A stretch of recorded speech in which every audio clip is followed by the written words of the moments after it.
Ton network pero ang taas ng fee.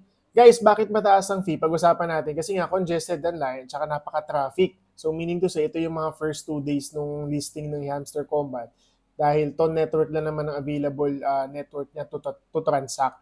Ito guys yung sinasabi ko sa inyo last time. So sabi ko nga, kahit anong wallet pa yung hawak mo, ang network lang na pwede natin gamitin is Ton network as of the moment. Kaya po nagkakaroon ng congestions. So worst case, baka hindi nyo pa matanggap yung yung tokens nyo, or as much as possible, huwag nyo nga munang galawin. Di ba, in-advise ko na nga kayo nung mga naunang araw na yan kasi nga, expected na po natin yan. Aside sa pagbaba talaga ng presyo. Ako guys, sabi ko nga, naka-hold lang tayo. Naka-hold lang tayo sa Kati, naka-hold lang tayo sa Hamster Combat, naka-hold lang tayo sa Dogs. So wala tayong goal or wala tayong plan na ilabas yan sa ngayon. Dahil kung nakikita natin yung movement ni BTC, nagiging maganda, nagiging makunat na yung support niya. So I think kung magtuloy-tuloy ito, itong pagpasok ng October hanggang December, baka maging maganda yung natin. Baka kahit pa paano, maging maganda yung impact niyan dun sa mga altcoins at sa meme coins.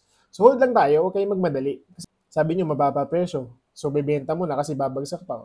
Talo ka. Kasi nga, binenta mo siya ng mas mababa. Pero kung naka-hold dyan, guys, paper loss lang ang tawag dyan.